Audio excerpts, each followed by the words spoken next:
Class 7 की NCERT history में मध्यकालीन भारत के इतिहास के बारे में जानकारी दी गई है। इस चैप्टर में हम लोग इस क्लास में हमें बताया गया है भारत के मध्यकालीन इतिहास के बारे में।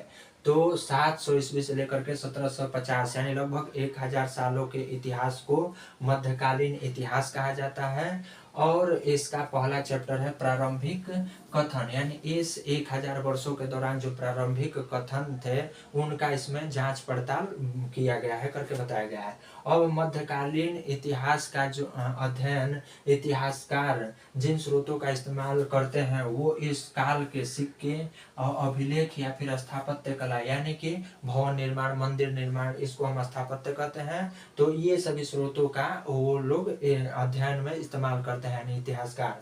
अब इस काल में मध्यकाल में मिलने वाले प्रमाणिक दस्तावेजों की संख्या बहुत अधिक है, क्योंकि इस काल में अभिलेख बहुत ज्यादा मिले हैं, यानी पांडुलिपियां बहुत ज्यादा मिली है। इसलिए कि इस काल में कागज सस्ता हो गया था और भारी मात्रा में कागज आम लोगों के इस्तेमाल के लिए उपलब्ध हो गया था। तो इस काल में हमें लिखित सामग्री बहुत ज्यादा मिलती है। ये लिखित सामग्रियों में फरमान, शासकों के फरमान, कथा उपदेश, संत महात्माओं के कथा उपदेश और आदेश, न्यायालयों कोर्ट या फिर न्यायालयों के आदेश, बही खाता यानी राजस्व या फिर कर के जो लिखे जाते थे वो बही खाते, धर्म ग्रंथ, प्राचीन धर्म ग्रंथ रामायण महाभारत, ये सभी धर्म ग्रंथ है। ये इस काल में हमें लिखित रूप में हमें मिलते हैं, बहुत ज्यादा मिलते हैं।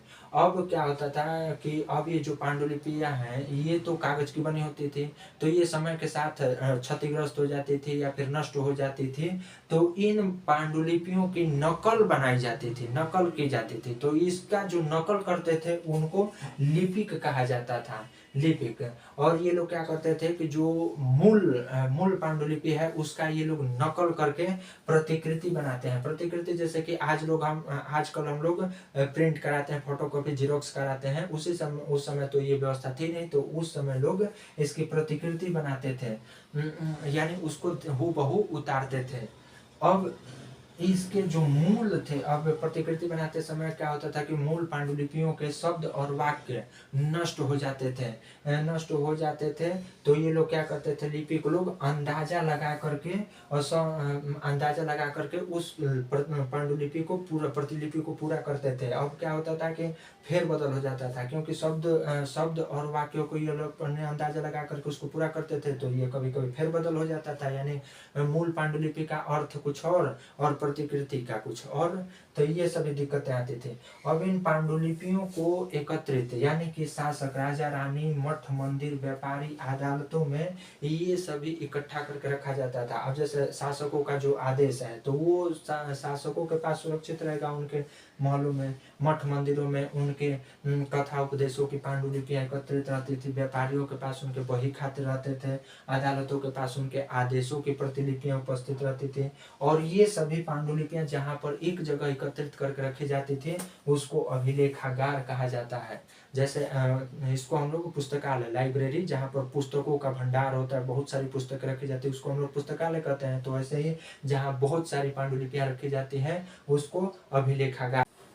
मध्यकाल को परिवर्तन का काल भी कहा जाता है, क्योंकि इस समय में भारतीय उपमहाद्वीप में यानी इस उपमहाद्वीप में व्यापक तौर पर परिवर्तन हुए, यानी इस उपमहाद्वीप के सभी क्षेत्रों में व्यापक परिवर्तन हुए और सभी दिशाओं में परिवर्तन हुए। जैसे कि आर्थिक स्तर पर भी व्यापक रूप से परिवर्तन आया, सामाजिक रूप से भी परिवर्तन हो रहे थे, राजनीतिक रूप से भी परिवर्तन हो रहे थे, सांस्कृतिक रूप से परिवर्तन हो रहे थे, धार्मिक स्तर पर भी परिवर्तन हो रहे थे, यानी व्यापक परिवर्तन हो रहे थे। अब आर्थिक परिवर्तन, इस काल में प्रौद्योगिकी का विकास हुआ, जैसे कि रहट के इस्तेमाल के बाद सिंचाई आसान और सुचारू रूप से होने लगी, और चरखे के इस्तेमाल से सूत काटना आसान हो गया, धागे बनाना आसान हो गया, जिससे कि वस्त्र उद्योग का विकास हुआ। और इस काल में आग्नेयास्त्रों का इस्तेमाल बहुत ज्यादा हुआ है। आग्नेयास्त्र मतलब कि बारूद से चलने वाले अस्त्र, जैसे कि आज का बंदूक, तोप, मिसाइल, उस समय तो सिर्फ बंदूक ही था, यानी आग्नेयास्त्र बारूद से चलने वाले अस्त्र। और राजनीतिक स्तर पर भी बहुत परिवर्तन हुआ है, क्योंकि उपमहाद्वीप के अलग अलग भागों में योद्धाओं का समूह अस्तित्व में आ रहा था, जो खुद को योद्धाओं का समूह ये घोषित करते थे, बताते थे। इन योद्धाओं के समूहों में राजपूत, मराठा, जाट, अहोम, कायस्थ, ये सभी लोग अपने अपने क्षेत्र के अपने अपने इस उपमहाद्वीप के भागों के अपने आप को योद्धाओं के रूप में पेश करते ही थे। और ये लोग उस इलाके के या फिर उस क्षेत्र के या फिर उस समूह के ये लोग शासक बन गए, उन पर नियंत्रण करने लगे और अपने इलाके का विस्तार करने लगे और सत्ता का लाभ लेने लगे। और इन्हीं योद्धाओं में समूह एक राजपूत समूह था। ये खुद को योद्धा बताते थे और ये खुद योद्धा बताते थे। इन राजपूतों में राजा और सामंत ही राजपूत होने का दावा नहीं करते थे, सैनिक और सेनापति लोग भी खुद को राजपूत होने का दावा करते थे।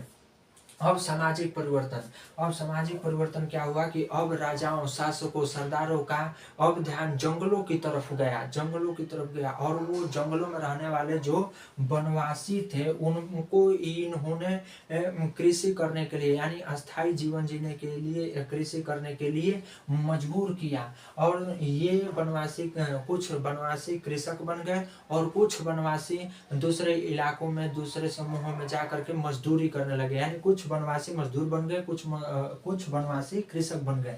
ये कृषि से पैदा होने वाले उत्पादों पर ये कर चुकाते थे।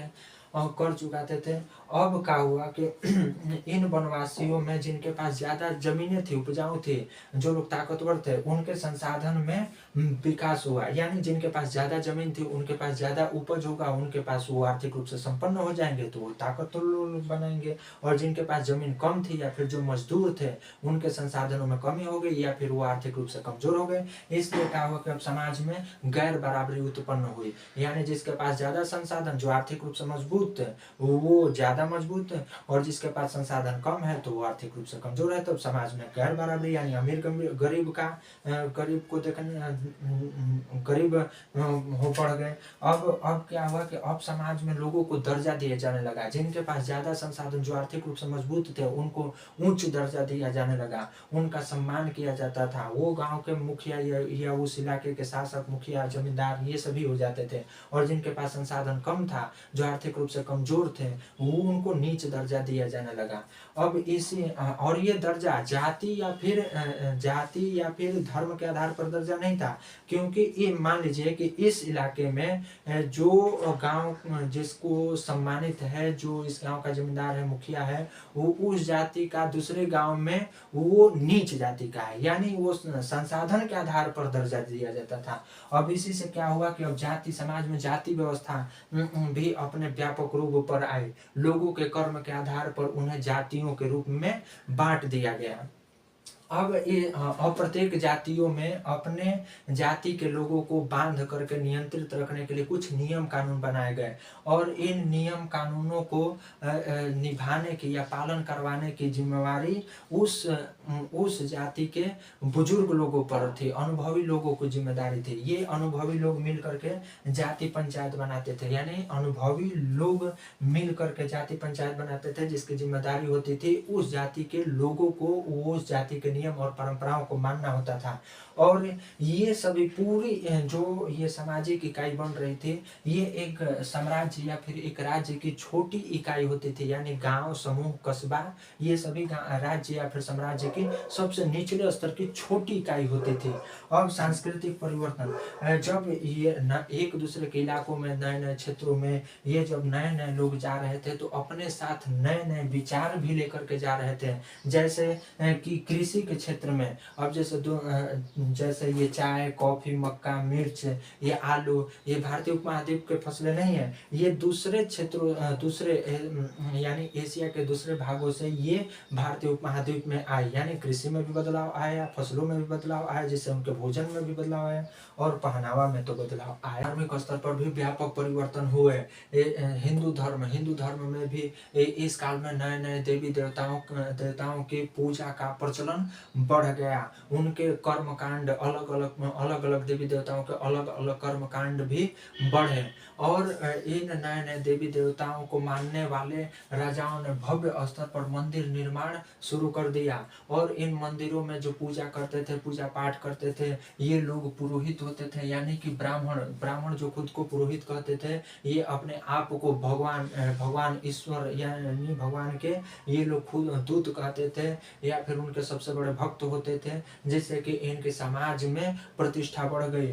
अब जो कुछ शासक थे जो समाज में अपना पकड़ मजबूत करना चाहते थे, अपनी प्रतिष्ठा में बढ़ोतरी करना चाहते थे या फिर खुद को भगवान के दूत के रूप में स्थापित करना चाहते थे, इन्होंने ब्राह्मणों को संरक्षक, पुरोहितों को संरक्षण प्रदान करना शुरू कर दिया। ये लोग इनके संरक्षक बन गए, जिससे कि ब्राह्मणों या फिर पुरोहितों का समाज में दबदबा बढ़ गया, उनका वर्चस्व स्थापित हो गया। जाति आधारित समाज में ब्राह्मणों का वर्चस्व स्थापित हो गया। अब इसी काल में उपमहाद्वीप में नए नए धर्मों का भी आगमन हुआ, जैसे कि व्यापारी या फिर अप्रवासी पहली बार इस उपमहाद्वीप में इस्लाम के पवित्र संदेशों के साथ इस उपमहाद्वीप में पहुंचे और इस्लाम को मानने वाले मुसलमान लोग थे, यानी मुसलमान इस्लाम को मानते हैं और इस्लाम का जो धर्म ग्रंथ है उसको कुरान कहा जाता है। कुरान इनका धर्म ग्रंथ है और ये लोग यानी इस्लाम को मानने वाले जो मुसलमान है वो एक ईश्वर यानी अल्लाह की इबादत करते हैं, अल्लाह की पूजा करते हैं। इनके सिर्फ एक ही भगवान है, ये अल्लाह। और इनके जो धर्म शास्त्री होते हैं यानी धर्म की व्याख्यान करने वाले, धर्म का संदेश फैलाने वाले, इनको उलेमा कहा जाता था, यानी उलेमा लोग धर्म शास्त्री होते थे। और इस धर्म में भी समय के साथ कई जातियों में विभाजित हुआ, जैसे कि शिया, ये लोग अली यानी अली की सत्ता को स्वीकार करते थे। अली जो कि पैगंबर साहब के दामाद थे, इनकी सत्ता को शिया लोग स्वीकार करते थे। और दूसरा खेमा था, दूसरा गुट था सुन्नी, ये लोग पैगंबर साहब को अपना विधि सम्मत नेता मानते थे। अब जो शुरुआती इस्लाम में खलीफा लोग होते थे, यानी जो शुरुआती इस्लाम में इस्लाम के बारे में जानने वाले या फिर इस्लाम को मानने वाले लोगों को, धर्मशास्त्रियों को खलीफा कहा जाता था और इन खलीफा लोगों का प्रभुत्व था और इनके न्याय सिद्धांत भी है। इस्लाम के मुसलमानों के न्याय सिद्धांत है। जो भारत में जो न्याय सिद्धांत है वो हनफी और शफी दो न्याय सिद्धांत भारत में है। नए और पुराने शब्दावली, आज हम लोग जिस शब्द का उपयोग अपने भावनाओं को, अपने भाव को या फिर अपने जिस अर्थ के लिए जिस शब्द का इस्तेमाल करते हैं, क्या वो शब्द अपने प्रारंभिक दौर में भी उसका वही मतलब था? आइए देखते हैं। हिंदुस्तान शब्द का आज आधुनिक दौर में राजनीतिक रूप में इस्तेमाल किया जाता है, यानी राजनीतिक स्थिति को दर्शाने के लिए हिंदुस्तान का उपयोग किया जाता है, यानी एक राष्ट्र जो कि भारत एक राष्ट्र के रूप में हिंदुस्तान शब्द का उपयोग किया जाता है। लेकिन यही हिंदुस्तान शब्द 13वीं शताब्दी में मिनहाज सिराज ने इस शब्द का इस्तेमाल दिल्ली सल्तनत, जो कि उस समय पंजाब, हरियाणा, गंगा तथा यमुना के बीच के इलाके पर नियंत्रित करता था, यानी दिल्ली सल्तनत के अधीन ये सब इलाके थे, उनको दर्शाने के लिए हिंदुस्तान शब्द का उपयोग किया गया था। उस समय दक्षिण भारत दिल्ली सल्तनत का हिस्सा नहीं था। जबकि 16वीं शताब्दी में बाबर ने भारत की सांस्कृतिक भौगोलिक विविधताओं, यानी कि यहाँ के भूगोल, यहाँ की भूमि, यहाँ के लोगों के खान पान, पहनावा ओढ़ावा, यानी विविधताओं को के वर्णन के लिए हिंदुस्तान शब्द का उपयोग बाबर ने किया था। जबकि 14वीं शताब्दी में आमिर खुसरो ने हिंद शब्द का हिंदुस्तान के वर्णन के लिए किया था, यानी मध्यकाल में हिंदुस्तान शब्द का ज्यादातर उपयोग राजनीतिक रूप में नहीं बल्कि भौगोलिक विविधताओं को दर्शाने के लिए, भौगोलिक सत्यों के रूप में हिंदुस्तान शब्द का उपयोग किया जाता था। उसी प्रकार एक शब्द है विदेशी। मध्यकाल में विदेशी का मतलब होता था उस समाज, उस संस्कृति का न हो, यानी मान लीजिए एक गांव, एक कबीला, एक समूह का में अगर कोई दूसरे कबीले, गांव या फिर क्षेत्र का व्यक्ति आ जाए तो उसको विदेशी कहा जाता था, चाहे वो उस गांव में रहने वाले लोगों के धर्म का ही क्यों न हो। वो दूसरे गांव का है, दूसरे दूसरे समूह का है, इसलिए उसको विदेशी कहा जाता था। लेकिन आधुनिक युग में विदेशी का मतलब होता है कि जो भारतीय न हो, यानी भारत का नागरिक नहीं है, भारत दूसरे देश का नागरिक है, वो भारत में आ जाएगा तो उसको विदेशी कहा जाएगा।